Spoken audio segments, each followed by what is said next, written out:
Alhamdulillah wassalatu wassalamu ala rasulillah. Saudaraku, ketika Allah turunkan firman-Nya, lan tanalul birra hatta tunfiqu mimma tuhibbun, kamu tidak akan mendapatkan kebaikan, kamu tidak akan sampai kepada kebaikan sampai kamu menginfakkan apa yang kamu cintai dari harta. Ketika Allah turunkan ayat ini, ada seorang sahabat Nabi yang terkenal kaya raya yang bernama Abu Talhah datang kepada Rasulullah SAW. Lalu ia berkata, "Ya Rasulullah, telah diturunkan ayat lan tanalul birra hatta tunfiqu mimma tuhibbun.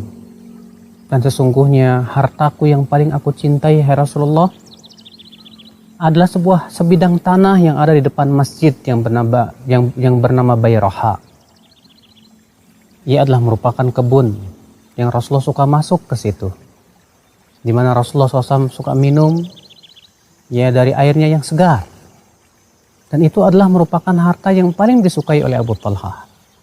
Ketika Allah turunkan ayat lan tanalul birra hatta tunfiqu mimma tuhibbun, kamu tidak akan mencapai kebaikan sampai kamu menginfakkan apa yang kamu cintai.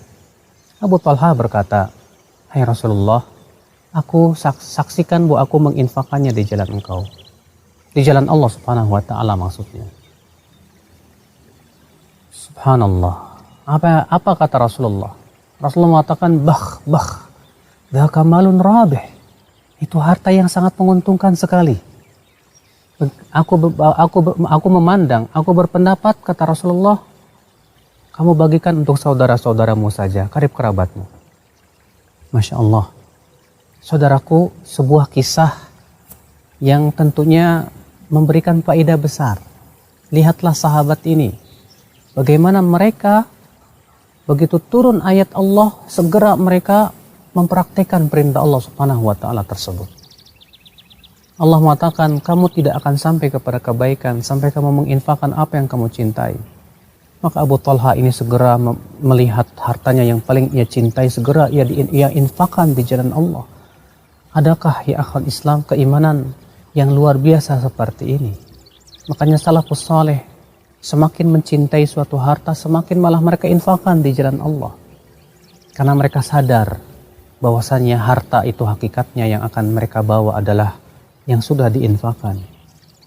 Rasulullah mengatakan, yaqulu ibnu Adam, berkata anak Adam, hartaku, hartaku.